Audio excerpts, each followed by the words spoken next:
T'arrives en haut, quelle heure il est? J'arrive à 7h30. 7h30. On prend un petit peu le temps de faire des images dans le glacier quand même. Ouais. Parce que là, il y a le ciel qui est orange, toutes les montagnes illuminées. Et donc là, on prend un peu le temps et on voit du monde arriver en haut à 7h à peu près. Et donc nous, on était dans le dernier mur, juste avant.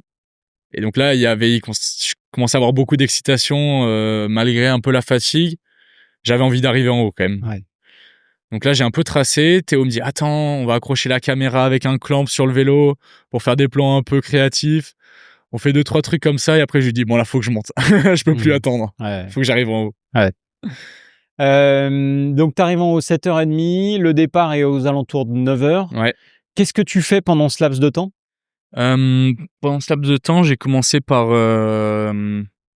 ranger un peu tout mon matos de la montée et surtout manger. On m'avait monté gentiment un repas que j'avais mis de côté avec un peu des pâtes, du riz, j'avais de la boisson énergisante, j'avais quelques trucs comme ça, des gels.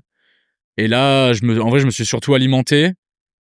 Et puis, tu sais, tu discutes un peu avec les gens ils disent, mais qu'est-ce que tu fais là? Et ça fait quand même bien passer le temps. Et c'est pas plus mal parce qu'il y avait 1h30 à faire passer sans attraper froid. Donc, je continue à me bouger un peu, à m'activer. Et j'avoue, j'ai pas trop de souvenirs tu sais, tout passe vite en fait. T'as pas le temps de t'ennuyer là-haut. Il y a tout le monde qui se met en grille. Ouais, je me suis pas ennuyé. Mais j'ai commencé à me sentir un peu mal au bout d'un moment quand même. Tu sais, je pense que la pression redescend un peu. L'adrénaline aussi, il y a l'altitude, l'effort qu'on vient de faire. Et surtout la pression qui commence à monter, de voir tous les gens commencer à se mettre en ligne, de voir ce mur de glace et de se dire, ok, là c'est encore une fois, je vais devoir prendre le départ de cette mass start avec 500 gars à mes trousses sur un glacier, quoi. Donc là, pour resituer quand même, tes premières lignes. Ouais. Donc, tu avais fait une belle qualif. Ouais, j'avais gagné ma vague de qualif. Ouais. Donc, première ligne pour démarrer premier sur le glacier. Ouais. Donc, ok. Là, tu te mets en grille. Tu te dis, le top 10 est toujours prenable. Comment tu te sentais d'ailleurs? Parce que tu nous dis, ouais, bon, j'ai commencé à me sentir pas très bien, mais bon, le stress, le machin. Mais tu croyais encore à ce moment-là au top 10? Là, jusque-là, je voulais pas être prétentieux, mais je me disais, pourquoi pas? À ce moment-là, plus du tout. À ce moment-là, je me souviens avoir pensé à cette discussion que j'ai eue avec le responsable marketing de chez Deviate, qui me disait top 10. Et là, je me suis dit, là, c'est impossible, quoi. En fait, je voyais flou, quoi. J'avais pris des gels, de la boisson énergisante, des trucs, mais juste, je voyais un peu flou, quoi. Et j'avais l'impression que je tanguais. Il y a un copain qui me dit, ah tiens, je vais te faire un test, je vais te mettre le doigt comme ça pour voir la réactivité de tes yeux. Il me dit, mais mec, tu dors? T'es plus là, quoi. Donc ça m'a fait un peu stresser. Et mais bon, je me suis dit, bon, je suis là, je vais me concentrer. Je me suis mis un peu dans ma bulle. Et j'ai dit, de toute façon, maintenant que j'y suis, il faut que j'y aille. Et après, je sais pas, il y a l'excitation du départ, le truc. T'entends la musique à l'Arma qui part. Et là, t'as plus le choix et juste faut essayer de survivre, quoi. Donc là, Alarma, le départ, donc ça c'est Alarma, c'est la superbe musique de 666 qui donne le départ de la méga avalanche, qui nous met tous les mains moites. Ah ouais. Et donc là, tu rentres en mode race. Et parle-nous de ta course. Comment ça s'est passé?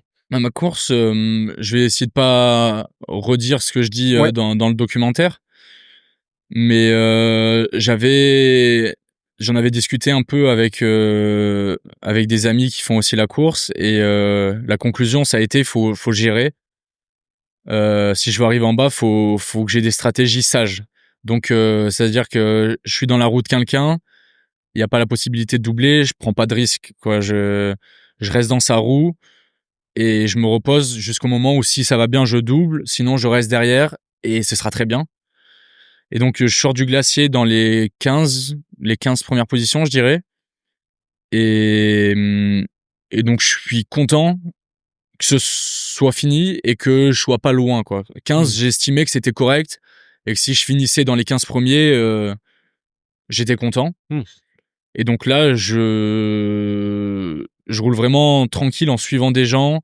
Dès qu'il y a du pédalage, je m'économise au maximum.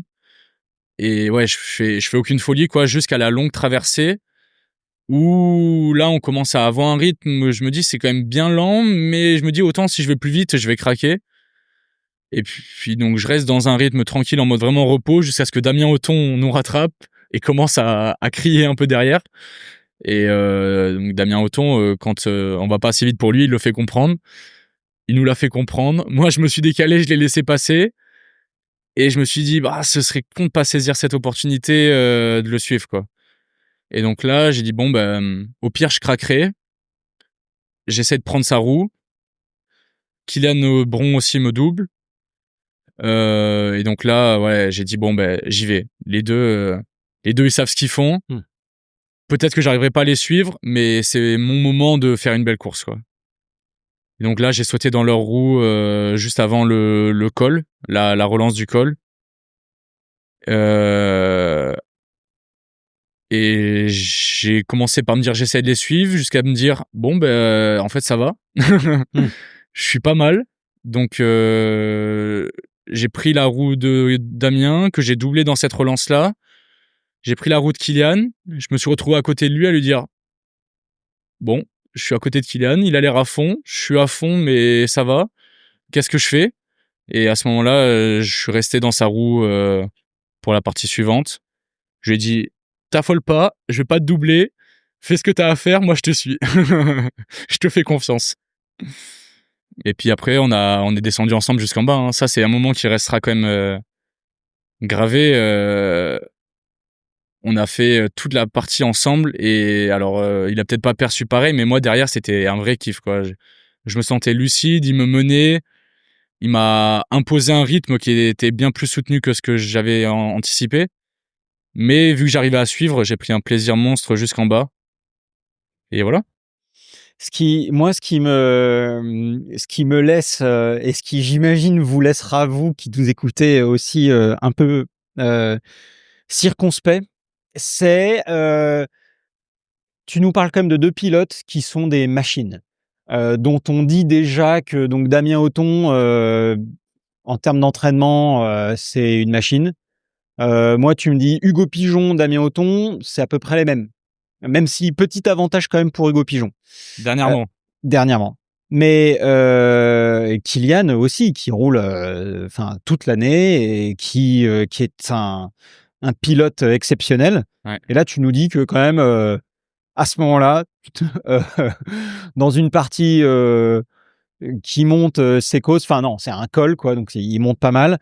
Là, tu nous dis qu'après avoir monté 2800 mètres de dénivelé et fait la moitié de la méga, tu es bien. Alors, pour le contexte, Damien était tombé dans le glacier, il y avait à ce moment-là le pouce en vrac. Ok. Sinon, il aurait pas été là, il aurait été encore un peu devant.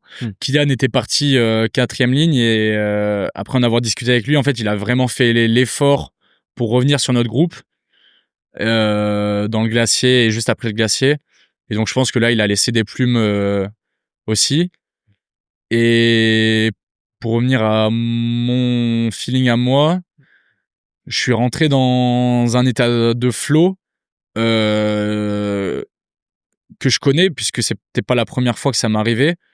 Mais ça m'arrive que au bout de 10 heures d'effort, quoi, quasiment. Et ça m'est arrivé un moment pendant le Tour du Mont Blanc, ça m'est arrivé à l'Epic Enduro, mais pendant la dernière boucle où après, ouais, on avait déjà fait 10 spéciales où j'étais dans les 5 premiers, j'ai gagné quasiment toutes les spéciales de la dernière boucle parce que j'étais dans cet état où je me sens frais, lucide et où je me pose pas de questions. Et donc là, je me retrouve dans cet état-là où mes jambes me paraissent légères alors que c'est pas censé l'être, quoi. Et donc à ce moment-là, c'est pour ça que je dis que je me sens bien. La réalité, c'est que je pense que je suis pas dans un état normal. Est-ce que, par exemple, on pourrait imaginer que le fait d'être monté depuis tout en bas, t'as permis d'accéder à cet état-là. Parce que finalement, t'aurais pris la cabine, la télécabine, t'aurais fait la descente. Peut-être que t'aurais pas été... peut-être que t'aurais pas été dans cet état de flow que tu décris, si spécial, quoi. Ça, c'est une certitude. Ça, c'est un truc... En toute honnêteté, je pense que si j'avais pas fait cette montée, j'aurais pas fait un aussi bon résultat. C'est difficile à dire, autant j'aurais fait mieux, mais je vois pas comment j'aurais pu appuyer aussi fort sur les pédales et être aussi lucide à la fois dans les descentes sans avoir atteint cet état de flow. Ce qui est quand même...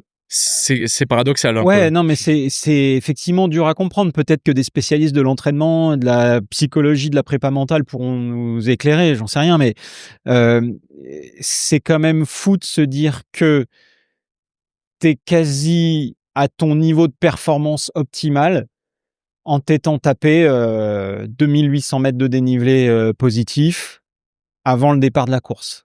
Ça, c'est un truc que j'aimerais bien réussir à comprendre parce que quand je me questionne, j'arrive pas à le comprendre ni à l'expliquer et j'ai encore jamais trouvé quelqu'un qui pouvait me dire c'est dû à tel phénomène. Je ne sais pas pourquoi ça m'arrive, mais je sais que ça peut m'arriver après des longs efforts. Et donc voilà. Si quelqu'un peut nous éclairer, ce sera avec grand plaisir. On aura sûrement parmi les auditeurs dans Roue Libre un coach préparateur physique ou mental. Ouais. Puisqu'on a quand même quelques entraîneurs, Nico Archot qui était passé dans le podcast. Donc voilà, laissez-nous un petit commentaire sur YouTube ou Spotify pour nous dire ce que vous en pensez. Donc en termes de résultats, tu finis à une honorable place. Vas-y, dis-nous quand même parce que... quatrième derrière Alex Rudeau et devant Kylian Bron pour clôturer le top 5, ouais.